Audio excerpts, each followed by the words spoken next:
Greetings, people of Earth. Welcome back. My name is Jax. And what is it like being gay in 2025? Okay, so I've been gay for a while. Obviously, a while, duh. And it's only happened kind of recently, probably this year, maybe a little bit of last year, that I think being gay has really changed for a lot of people. Like, you can go back and you can watch movies in the early 2000s and you can see the very stereotyped gay character, and you can kind of imagine like what life is like for those people, and it involves like a lot of obsession over hair and makeup and pop diva girls like Britney Spears or Paris Hilton or Cher or Madonna.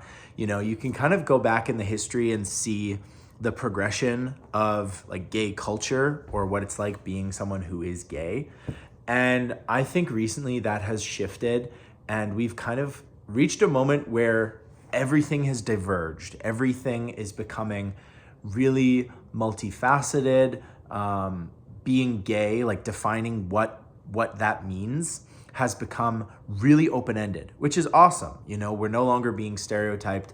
It obviously comes with its own challenges and difficulties and nuances, but I would say the biggest change about being gay in today's hyper fast, technologically filled, social media obsessed world is that being gay has diverged. And so now, thanks to good representation and people just doing their own thing, people rejecting labels, there are all kinds of people who openly are gay and, you know, engage in society.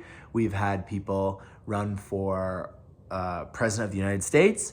We've had people in, you know, a lot of big movies and celebrities and influencers. A lot of gay pro athletes have come out and they're saying, you know, I'm gay and I'm just here to, you know, do my sport, win the Olympics, do this kind of stuff. And we've also seen an explosion of film and television shows that depict life being gay in so many different ways, whether that is having kids, getting married, being in a monogamous relationship, being in a open relationship, being single, choosing to be highly Christian or religious in some way, being a farmer or a blue collar worker or a lawyer or a doctor.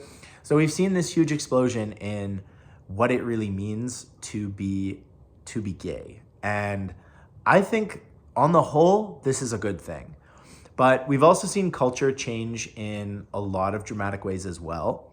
And I think a good way to explain this is I sometimes go out with my friends, right? And we go for drinks and then we go dancing. And one of the things I've noticed is that a huge amount of the straight boys are now adopting gay clothing. And these straight guys like to think of it as like, no, like girls used to wear makeup, girls used to wear crop tops, girls used to do this, and now we can. And I think it's more of a like appropriation of gay culture. I think, you know, the whole crop tops and finger polish and that kind of stuff. I think it's more likely that these straight boys are dressing like gay guys than it is that they're dressing like women. That's just my take, because obviously I'm gay and that's like my sphere of influence and that's what I know. But one of the things I notice is I'll go out, and I used to think I had a really good gaydar. I used to think that I could tell, but just by looking at someone like, oh, that person's gay, that person is straight.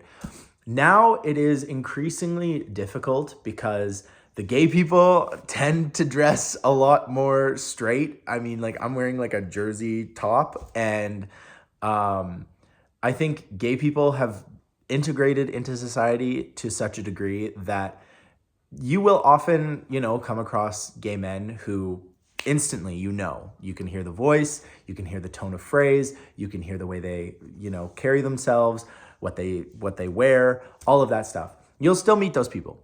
But I think on the whole, you are encountering more often than not straight people that look gay and gay people that look straight. And I think that's probably one of the biggest changes in the LGBT world. I'd love to know your guys' thoughts on this, but just from my experience the last year or two, the number of times that I'm talking to a guy and I'm thinking he's 100% gay, and then he mentions that he has a girlfriend or that he has a wife or something, and then I just got to get out of there. I'm like, oh, I failed this test. Bye-bye. That happens a lot. And yes, it is frustrating to not be able to like identify out and about. But I think you're seeing this big integration of gay people. And I think part of it is because so many of us now are growing up and being gay is like not a huge deal. Like it's not a huge part of our identity, and we're not being cornered for it. We're not being attacked for it. And so we're just kind of developing typical personalities within the culture. I feel like back in the day, if you knew you were gay and other people knew you were gay, you kind of almost had to double down, or you had to really defend your existence and say, you know what? No, I'm here, I'm queer, I'm here to stay. Nowadays, because there is in Western societies in the whole, like in the general populace, there is less stigma against your sexuality. Obviously, we have a huge way to go. Don't come for me at that. But I'm just saying, you know, gay marriage is legal in Canada and the United States, and it has been for many years now. So we have examples, and the culture is progressing and moving forward in these regards. And so I'm using that as a way of saying, maybe this is why many young gay people are growing up and just saying, well, it's just a small part of who I am. Which brings me to another thing that I think is changing in the gay world in 2025. And that's a lot of guys are no longer labeling themselves. They're no longer calling themselves gay. They're no longer identifying with the community, with the history of gay rights. They're no longer identifying with any of the historical, cultural things that it meant to be gay. I think a huge amount of gay men, unfortunately, have never heard of Stonewall. They have never heard of the gay rights movement. They have never really looked into that history or the history of persecution, the Hays Code in the 1930s. They haven't the slightest clue some of the difficult struggles that happened in the 20th century. They're like, nah, like I don't identify. I'm, you know, I just like who I like. I don't like labels. And I know a few years ago, there was this running thing about, oh, I don't like labels. But I think this is it's actually been put into practice now. I think gay men are increasingly not identifying with the community, the LGBT community. I've even seen things that talk about the LGB community. And this is like a growing thing. I really don't know what to think about it. But essentially, it's this growing idea online and around the world that the LGB part of this community doesn't identify with the broader queer trans community. And I think it has a lot of worrying potential outcomes. Like, I think it's a little bit, I can comprehend why these people think this way. I get it. Like the idea that certain people have shared characteristics that are closely tied to each other, hence the LGB.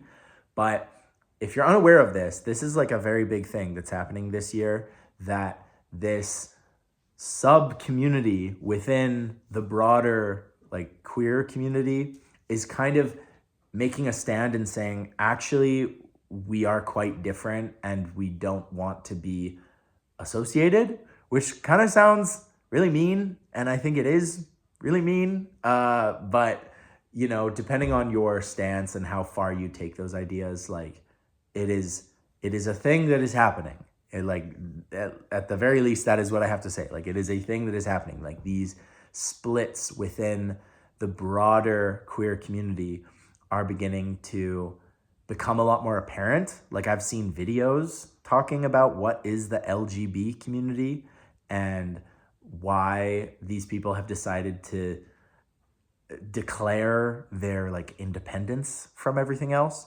So again, it is kind of a worrying trend that we're seeing. It exists. And I know many, especially gay men, which I think are the biggest proponent of this.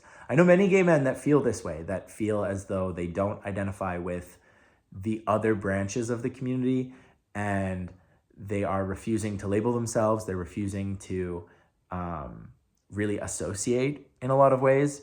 And whether we like it or not, it is a change within the gay community and what it means to be gay.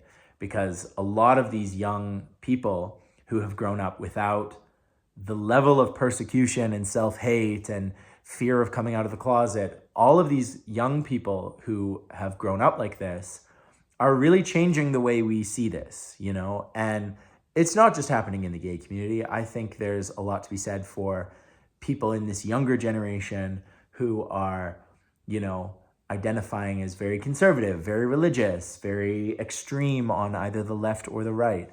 And I think this will continue, and it is a big thing that I think you have to be aware of in 2025, especially if you are gay, queer, and anything else that you identify as.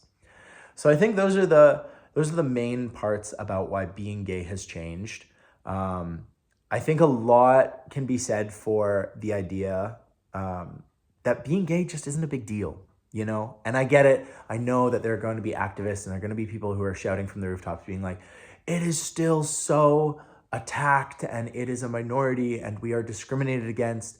And you do not have to preach that to me. Like, I absolutely understand what is going on. But I can also see from when I was a little kid to now, the vast difference in how we talk about LGBT people, in how we talk about being gay.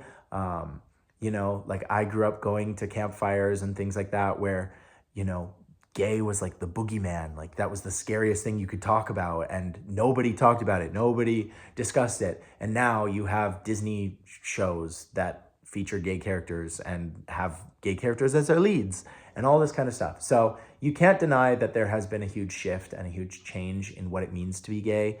And that will continue to change, you know, as the previous generations begin to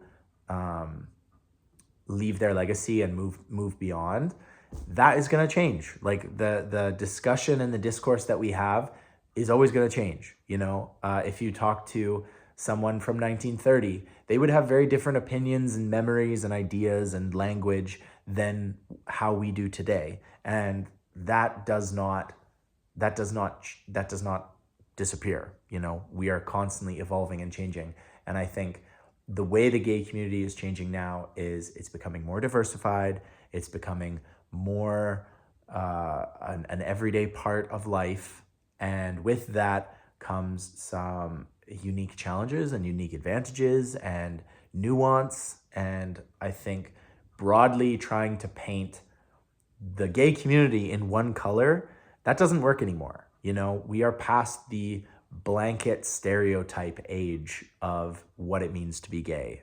And I gotta say, I think that's for the better. Obviously, we have some big problems that have gotta be addressed and there are some difficulties on the horizon, but that is how I see being gay changing in this year. And I'm sure next year we'll see even more change. So please let me know your thoughts. I'd love to know from people who have a lot more experience and a lot more wisdom than I do about this kind of topic and what it means to be gay in 2025. I think maybe some of you will watch this video and be like, I haven't seen a change at all. Like I think everything is still going as it has been. And I'd be very interested to hear your experiences about it. So thank you very much.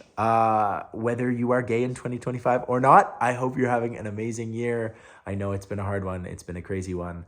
And it seems like it will only get crazier. So I guess we have to buckle up and be ready for it. So thank you for watching. I hope you're having an amazing day, month, year, century, millennium, week, fortnight, whatever you're having. I hope it's amazing. And as always, I will talk to you guys tomorrow.